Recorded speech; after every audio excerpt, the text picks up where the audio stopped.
وبه نستعين على أمور الدنيا والدين والصلاة والسلام على أشرف الأنبياء والمرسلين وعلى آله وصحبه أجمعين رب اشرح لي صدري ويسر لي أمري واحلل عقدة من لساني يفقهوا قولي سبحانك لا علم لنا إلا ما علمتنا إنك أنت العليم الحكيم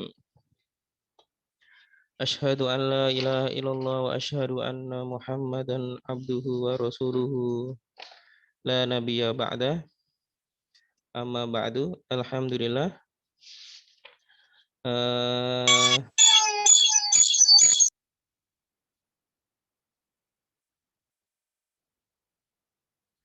Alhamdulillah, pada malam hari ini kita melanjutkan kajian yang sore tadi sempat terputus karena koneksi di sini agak jelek ya, jadi Afan. Hmm, Mungkin kita lanjutkan.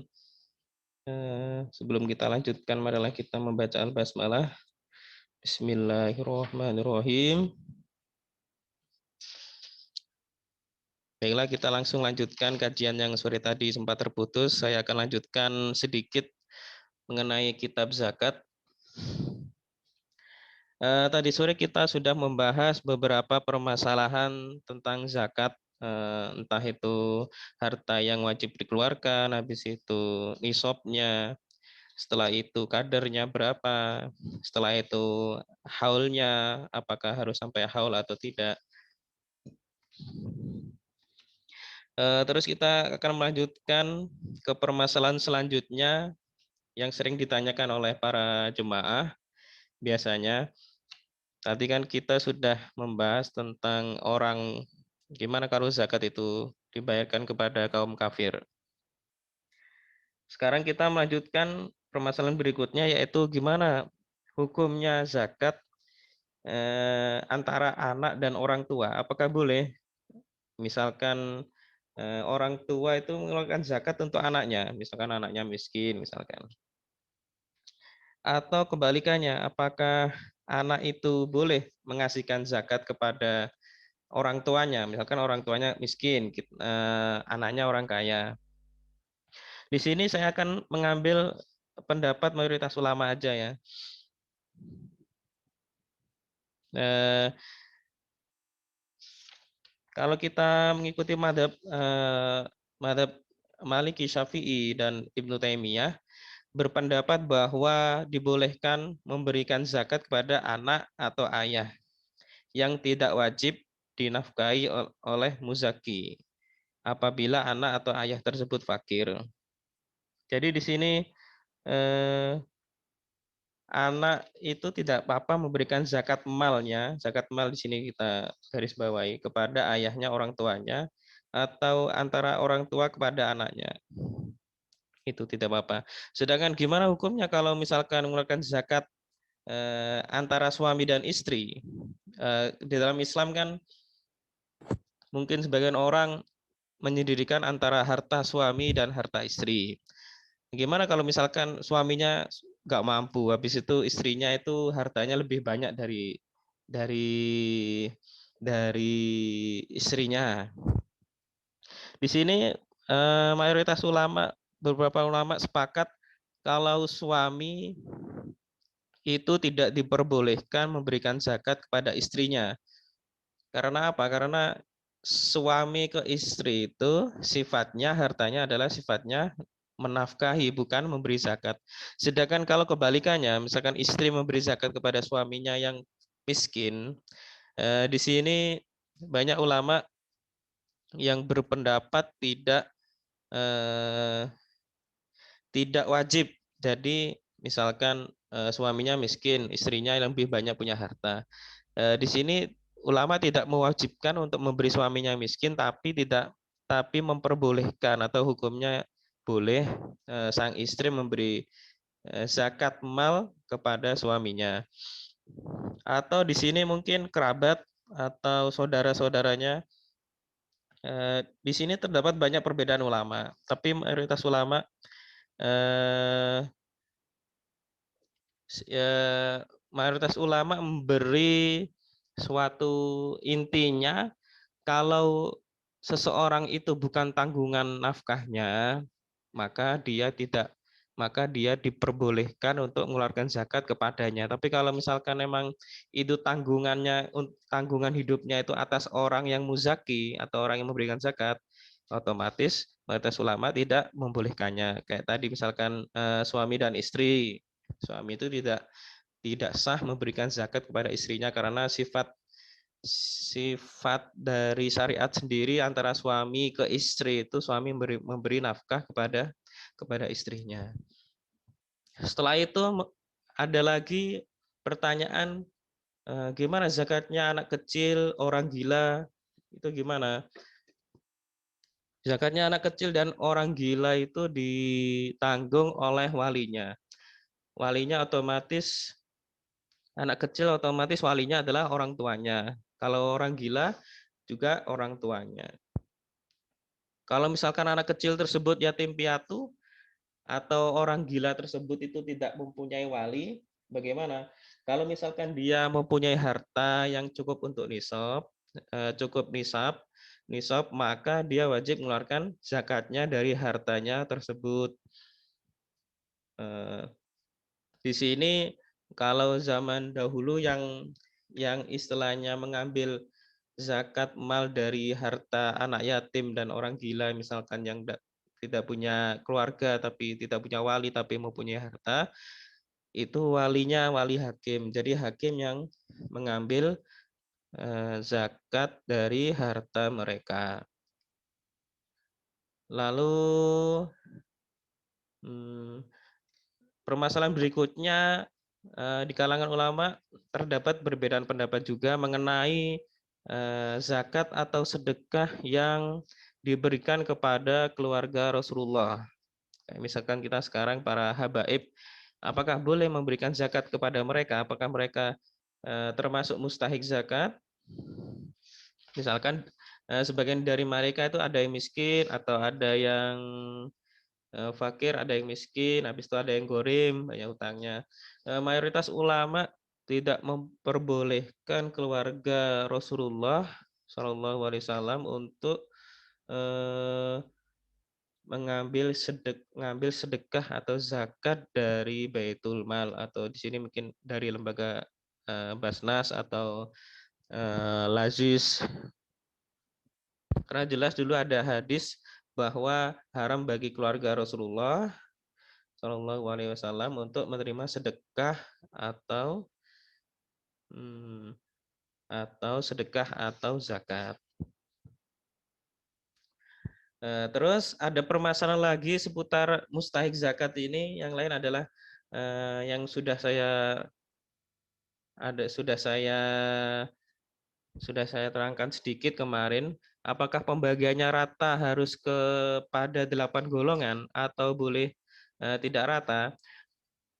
Di sini beberapa ulama, di sini ada perbedaan ulama dan beberapa ulama yang lebih mengambil pendapat bahwa pembagiannya prioritas utama harus rata. Tetapi di sini nanti kita juga harus melihat situasi sosial yang berada di masyarakat kita. Misalkan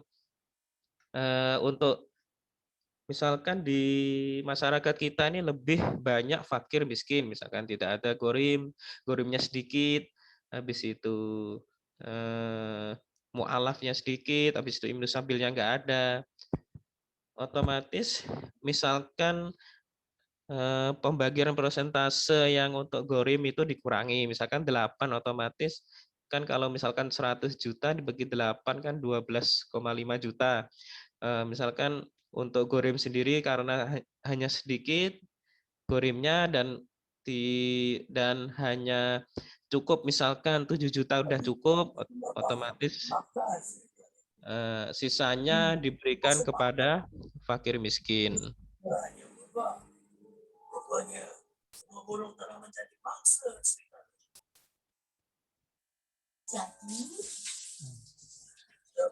Terus suaranya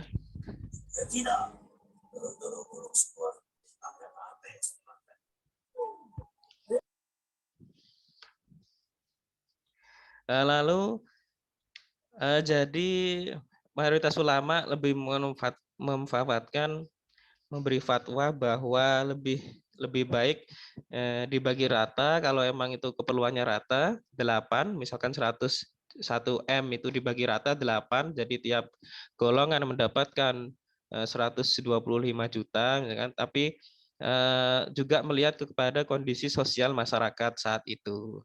Misalkan di situ lebih banyak orang yang berutang sedangkan fakir miskin tidak ada, otomatis persentase zakat, mustahik zakat lebih banyak diberikan kepada para gorimin.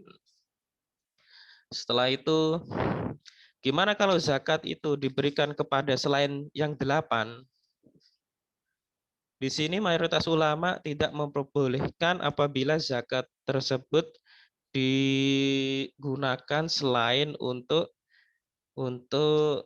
mustahik yang 8 yang telah kita sebutkan tadi. Misalkan ada zakat untuk membangun jembatan atau jalan. Di sini mayoritas ulama berpendapat bahwa hal tersebut tidak diperbolehkan. Meskipun biasanya mungkin pendapat segolongan orang-orang liberal yang membolehkan zakat itu untuk membangun jembatan dan jalan. Karena apa? Karena misalkan jembatan dan jalan itu termasuk sesuatu yang diperlukan untuk Ibnu Sabil misalkan. Itu tidak diperbolehkan di sini. Mayoritas ulama memberi fatwa bahwa tidak boleh zakat dikeluarkan selain yang 8 asnaf tadi. Habis itu di sini ada permasalahan juga, bolehkah zakat itu diberikan kepada orang fasik? Mayoritas ulama berpendapat bahwa boleh memberikan zakat kepada orang fasik maupun orang yang ahli bid'ah. Nah, di situ juga dibagi. Apakah dia fasik atau dia bid'ahnya itu termasuk yang mukfiroh, yang menuju ke kekafiran, atau mufsikoh hanya hanya istilahnya itu fasik pikiran dan keyakinannya aja, tapi tidak keluar dari iman. Para ulama di sini memberi fatwa mayoritas tidak tidak mempermasalahkan untuk zakat dibagikan kepada orang-orang fasik dan orang-orang ahli bid'ah selama mereka tetap pada keislamannya. Jadi tidak keluar dari keislamannya atau tidak murtad ya di situ. Lalu di situ ada permasalahan bolehkah zakat itu diberikan kepada orang-orang tertentu, misalkan orang yang emang mengkhususkan dirinya untuk mencari ilmu, atau orang-orang yang emang mengkhususkan dirinya untuk beribadah, kan? Di sini kalau kita memakai pendapat sebagian besar ulama, kalau untuk memberikan zakat kepada orang yang mengkhususkan dirinya untuk beribadah, di sini kita mengambil madhab Syafi'i, yaitu tidak boleh memberikan zakat kepada orang yang mengkhususkan dirinya beribadah kepada Allah, seperti sholat, terus puasa, terus sampai dia tidak berusaha atau tidak bekerja apa-apa. Nah, ini dalam madhab Syafi'i tidak memperbolehkan. Sedangkan kalau orang yang mengkhususkan diri untuk mencari ilmu, sebagian besar pendapat ulama membolehkan mengambil zakat untuk membeli buku-buku atau sesuatu ditaruh di perpustakaan untuk kemaslahatan agama dan dunia. Ini diambil karena orang yang mencari ilmu ini bagaikan bisa disebut fisabilillah atau fisabilillah. Fisabilillah kan ada termasuk asnaf yang mendapatkan zakat. Habis itu di sini ada permasalahan juga, apakah zakat itu boleh untuk membiayai para jomblo-jomblo yang nggak punya mas kawin untuk nikah? Apakah boleh? Di sini ada sebagian ulama berpendapat bahwa orang miskin diperbolehkan menerima zakat yang digunakan untuk mas kawin nikah. Kalau ia belum menikah dan mempunyai keinginan untuk menikah. Jadi syarat-syaratnya cukup sulit kalau misalkan ada jomblo, habis itu nggak mampu nikah, habis itu nggak mampu untuk beli mas kawin, karena nggak mampu beli mas kawin, apakah boleh zakat untuk dia? Sebagian ulama di sini yang diambil pendapatnya adalah yang membolehkan, karena dulu pada zaman Khalifah Umar bin Abdul Aziz, di sini beliau menyuruh petugas membagian zakat untuk memanggil orang-orang miskin, dan orang-orang miskin itu ingin menikah dan tidak mampu memberi mas kawin. Habis itu ada permasalahan juga, apakah zakat ini, gimana prioritas zakat untuk diberikan kepada orang-orang yang mampu menjaga diri dari meminta-minta. Misalkan di sini ada orang fakir dan miskin, tapi dia anti untuk meminta-minta. Nah, di sini pendapat yang lebih diambil adalah dalam Rasulullah di sini bersabda bahwa mereka itu lebih pantas atau lebih berhak untuk ditolong malah. Karena mereka itu menjaga harkat dan martabatnya, meskipun mereka itu termasuk golongan fakir dan miskin. Habis itu di sini juga ada permasalahan kesalahan dalam menentukan mustahik zakat. Misalkan kita muzaki orang yang mengeluarkan zakat, keliru memberi zakatnya tersebut kepada orang, misalkan orang kaya. Harus gimana? Harus apa yang dilakukan? Di sini ada banyak perbedaan ulama. Mungkin kita ambil misalkan ngambil madhab yang banyak beredar di Indonesia, yaitu madhab Syafi'i. Dalam madhab Syafi'i berpendapat bahwa tidak dianggap sah apabila menyerahkan zakat kepada yang tidak berhak atau terlihat jelas kesalahan tersebut. Misalkan kita memberikan zakat yang kita kira itu orang miskin, ternyata dia kaya. Otomatis menurut madhab Syafi'i zakatnya tidak sah. Jadi orang yang tidak berhak tadi harus mengembalikan dan menyerahkannya kepada orang yang berhak menerimanya. Sini terdapat banyak perbedaan ulama, mungkin kita ngambil mazhab yang Syafi'i. Lalu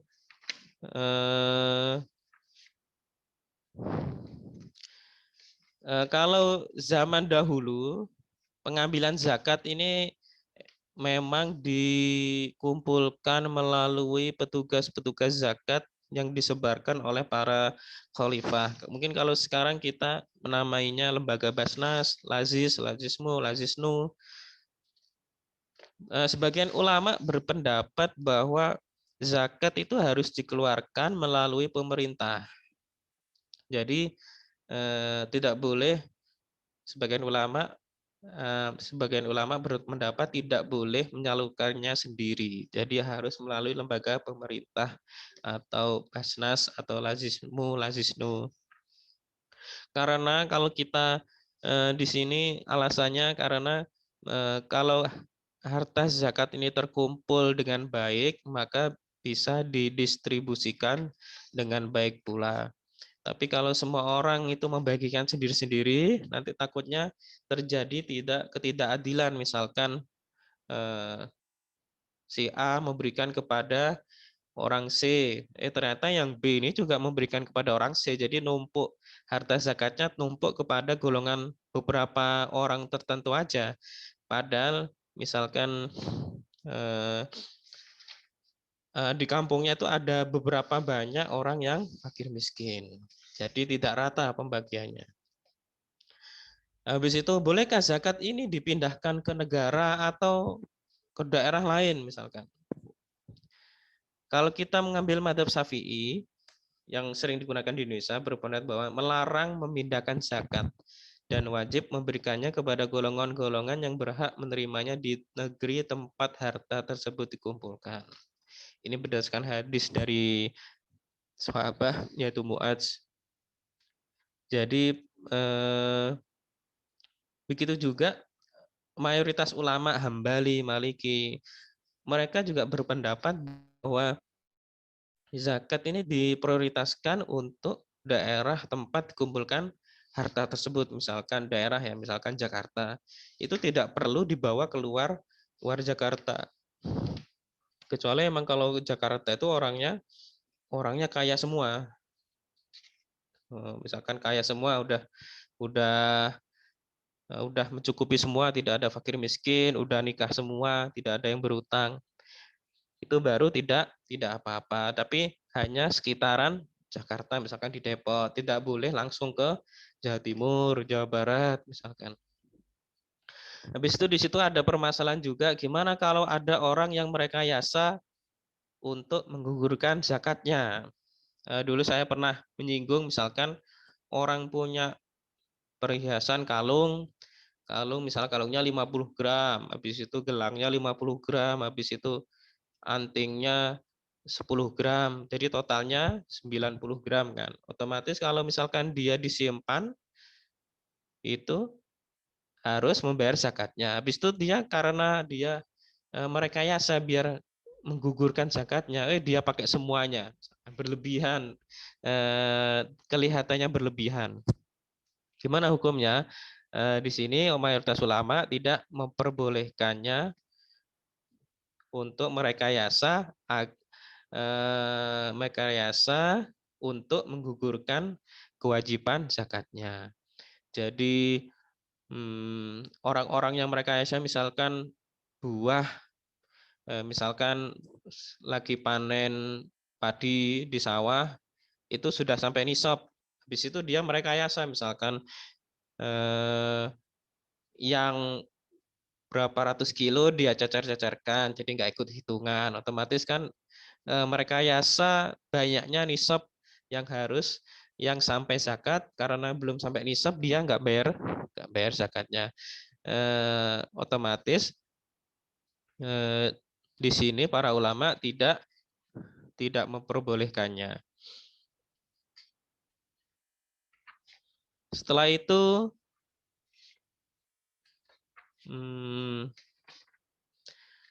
permasalahan lain mungkin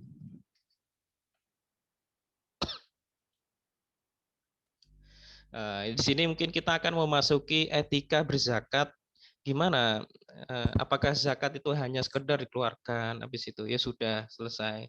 Di sini para ulama, sebagian besar ulama merangkumkannya dalam 10 etika. Yang pertama, hendaknya mengeluarkan zakat dalam keadaan senang.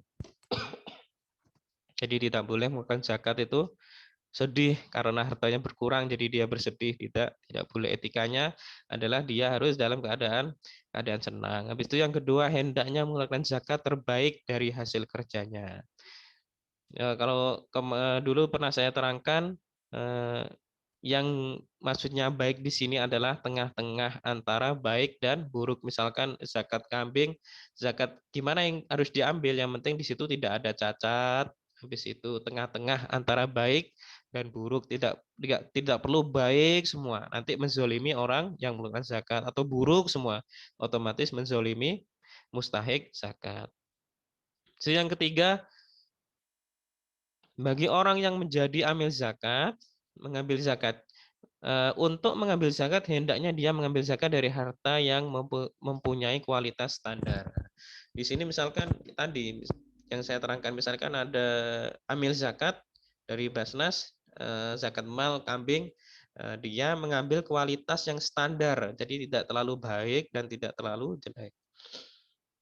Karena kalau baik menzolimi yang muzaki, kalau jelek menzolimi yang mustahik.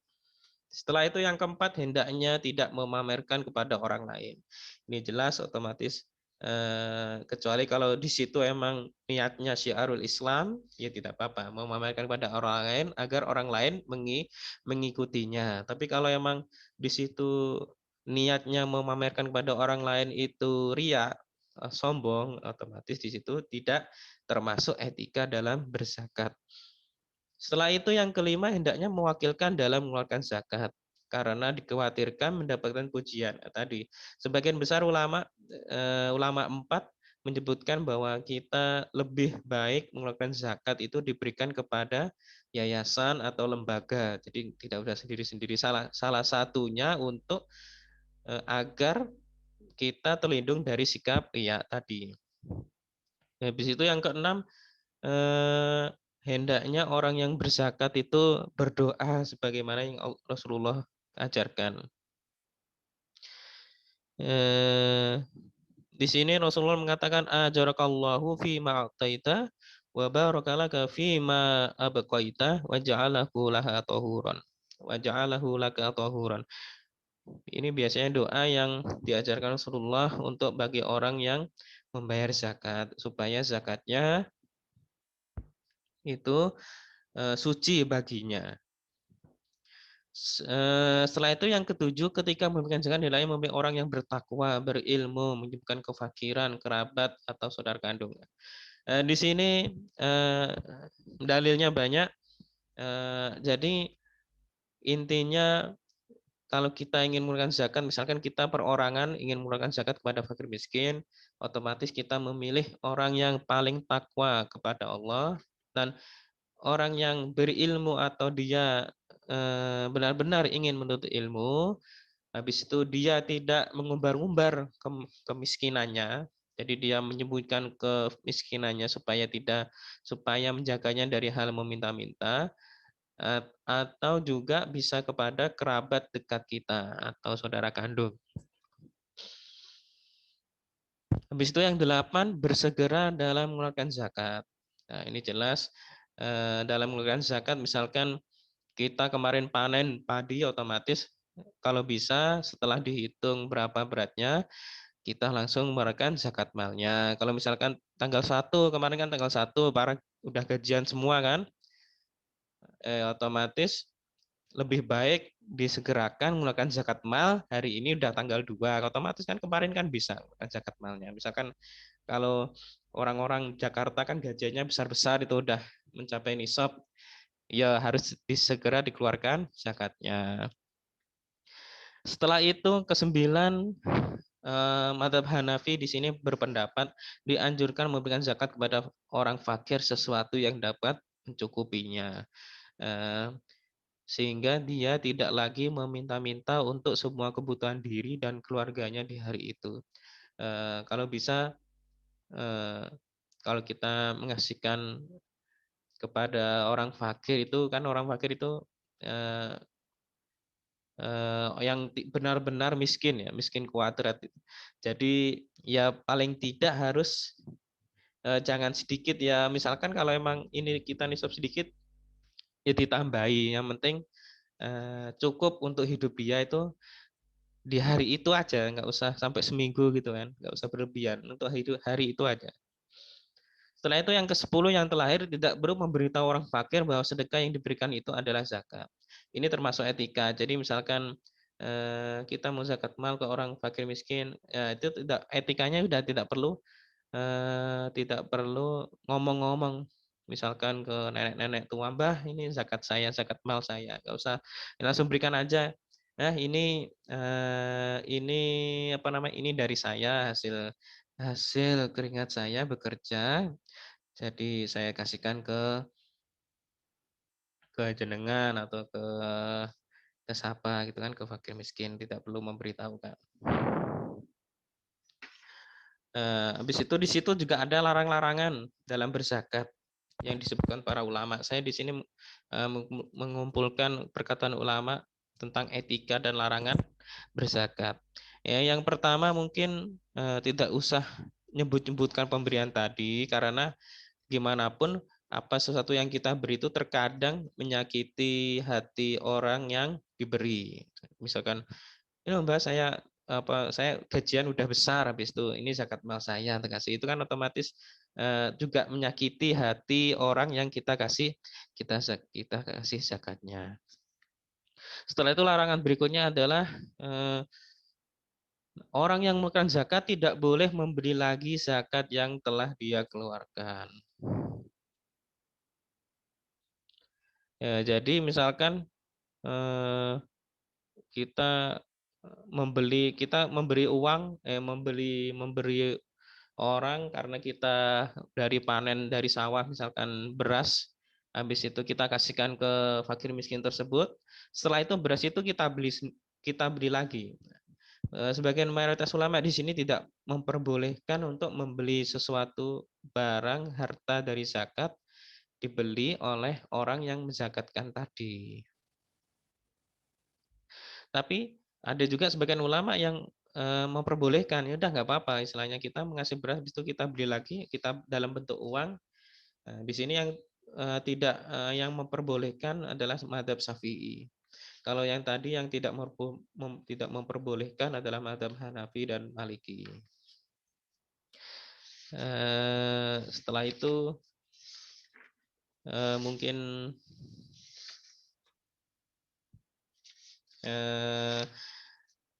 sedikit tentang zakat fitrah yang kita keluarkan setelah sebelum hari raya. Zakat fitrah itu berbeda dengan zakat mal yang sudah kita jelaskan tadi. Zakat fitrah adalah zakat yang dikeluarkan biasanya itu sebelum hari raya untuk istilahnya melengkapi pahala kita suatu Ramadan. Di sini zakat fitrah disyariatkan pada tahun kedua Hijriah. Jadi di dalam tahun yang sama dengan disyariatkannya atau diwajibkannya puasa Ramadan. Jadi turunnya itu hampir bersamaan.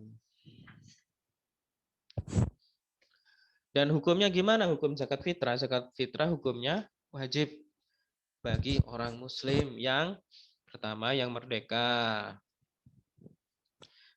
Kalau sekarang kan udah merdeka semua, jadi ya udah wajib zakat fitrah semua. Lalu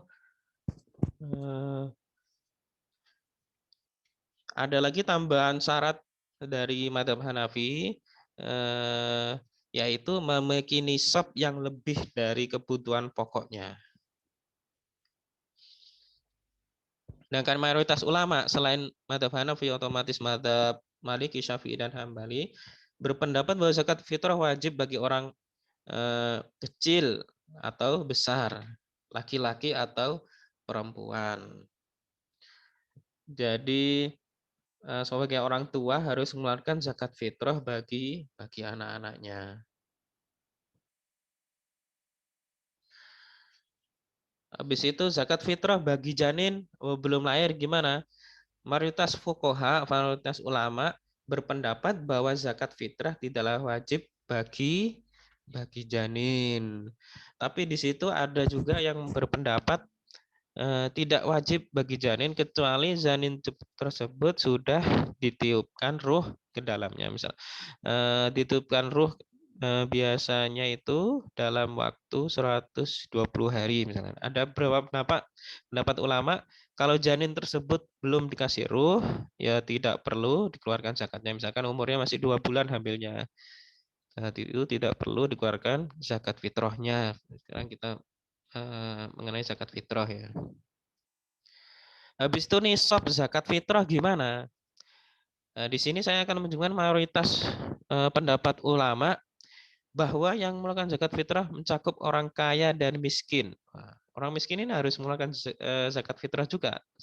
Yang ada kelebihan makanan serta makanan yang wajib dinafkahinya. Nah, di sini ada perbedaan ulama berapa hari. Nah, di sini mayoritas ulama mengatakan 1 hari. Jadi orang miskin kalau dia bisa makan untuk hari itu, dia itu sudah wajib mengeluarkan zakat fitrah. Tetapi kalau dia tidak mampu makan di hari itu, tidak perlu mengeluarkan zakat fitrah. Habis itu kapan waktu untuk mengeluarkan zakat fitrah? Di sini sudah kita ketahui bersama mayoritas ulama itu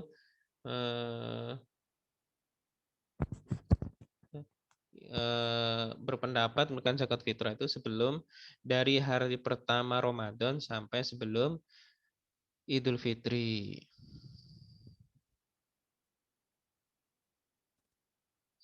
Jadi gimana kalau melaksanakannya sebelum bulan Ramadan? Di sini mayoritas ulama mengatakan tidak sah. Misalkan bulan Syaban, pengeluaran zakat fitrah misalkan. Nah, di situ para ulama berpendapat bahwa tidak sah mengeluarkan zakat fitrah sebelum Ramadan. Habis itu gimana kalau zakat fitrah itu dikeluarkan setelah sholat?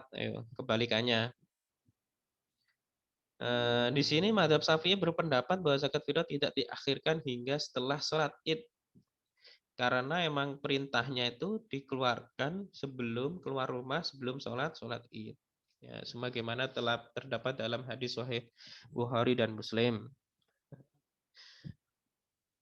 Tapi kalau kita melihat pendapat madhab yang lainnya, misalkan Hambali, batas akhir zakat fitrah adalah tenggelamnya matahari pada hari Idul Fitri.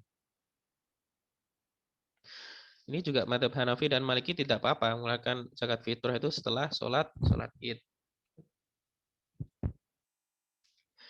Habis itu berapa yang dikeluarkan untuk zakat? Zakat fitri dulu diwajibkan hanya kepada 4 benda, yaitu gandum, beras, kurma, dan anggur. Berapa banyaknya? Ukurannya 1 sok beras. 1 sok beras kita ketahui di Indonesia mungkin 2,4 sampai 2,5 kilogram.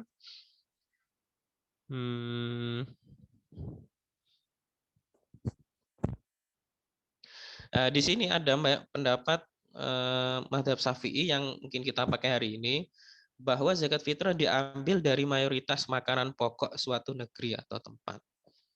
Misalkan di sini kita hidup di Irian Jaya. Irian Jaya itu kan makanan pokoknya sagu kan, sagu ketimbang beras, otomatis dibolehkan mengeluarkan zakat fitrah itu 1 sok sagu.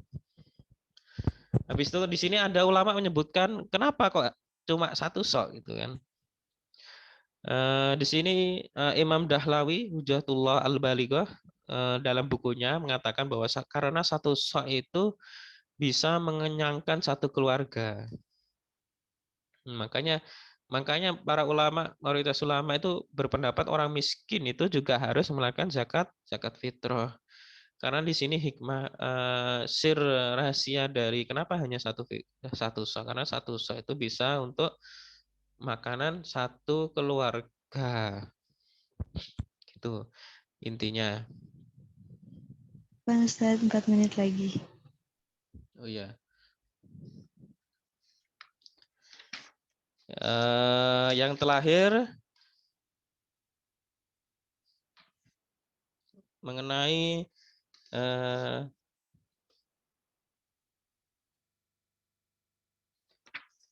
orang yang udah ini aja mungkin ya.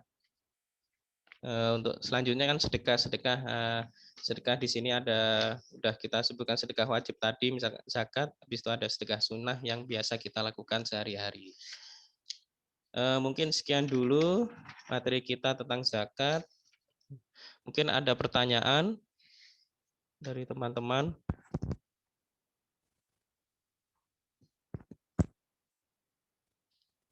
Afwan Ustaz, izin bertanya. Ya. Kemarin itu Ana sempat ditanya Ustaz, katanya apakah betul yang membolehkan zakat fitrah dengan menggunakan uang itu hanya mazhab Hanafi, dan kadarnya itu katanya 3,8 kg anggur atau gandum ya Ustaz. Terus sedangkan mazhab Imam Syafi'i itu tidak membolehkan dengan uang Ustaz. Dan takarannya itu berbeda. Mohon penjelasannya Ustaz. Yang di masyarakat kan kita tahu kadang banyak yang menggunakan uang gitu Ustaz. Ya, mohon penjelasannya Ustaz. Untuk zakat menggunakan uang itu kalau menurut madhab ulama zaman dahulu memang itu tidak ada yang melakukan zakat menggunakan uang. Jadi zakat itu kalau dalam madhab Hanafi malah menyebutkan zakat itu dari barangnya. Cuma jadi adanya zakat dibayar pakai uang itu lebih kepada pendapat kontemporer. Mungkin kalau misalkan Hanafi ulama madhab Hanafi yang kontemporer, bukan pada zaman ulama Hanafi zaman dahulu. Gimana habis itu di situ ada perbedaan nisab misalkan di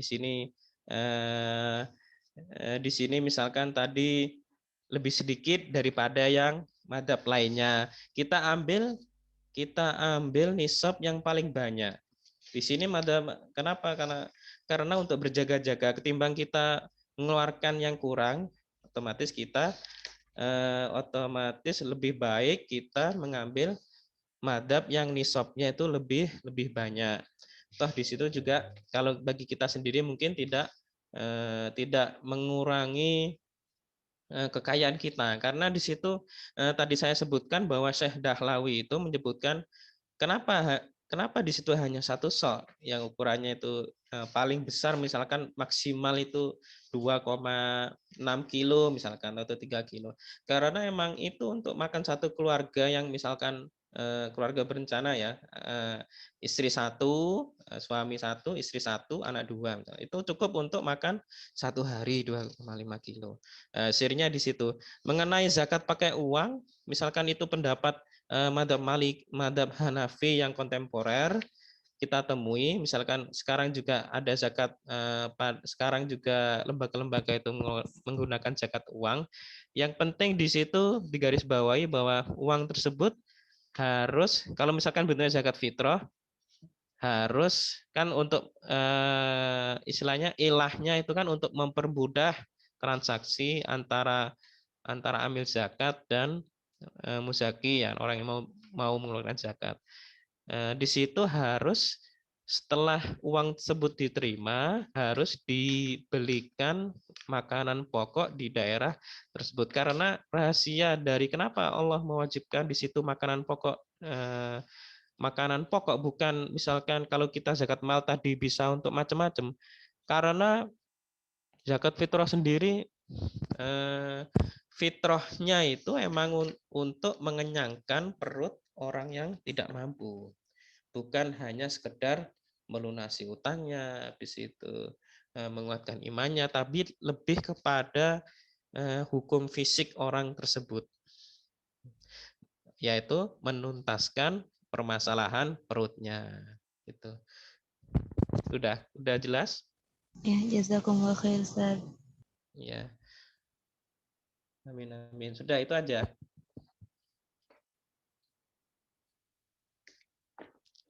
Sudah ya, sudah saya tutup ya. Marilah kita tutup kajian pada malam ini hari ini dengan bacaan al-basmalah, alhamdulillah. Alhamdulillahirabbil alamin. Subhanakallahumma wa bihamdika asyhadu an la ilaha illa anta astaghfiruka wa atubu ilaik. Semoga ilmunya bermanfaat. Kita keluar dari Ramadan ini tidak hanya puasanya, tapi zakatnya juga terpenuhi dan sesuai syariat. Allah manfa'na bima 'allamtana wa 'allimna ma yanfa'una warzuqna 'uluman tanfa'una fid dini wa dunya wal akhirah. Allahumma rzuqna fahman nabiyyin wa hifdzal mursalin wa ilhama malaikatikal muqarrabin. Syukran ala kulli ihtimamikum wa akhiran aqulu lakum wassalamu alaikum warahmatullahi wabarakatuh. Waalaikumsalam warahmatullahi wabarakatuh. Jazakumullah khair, Ustaz. Ya amin wa iyyakum.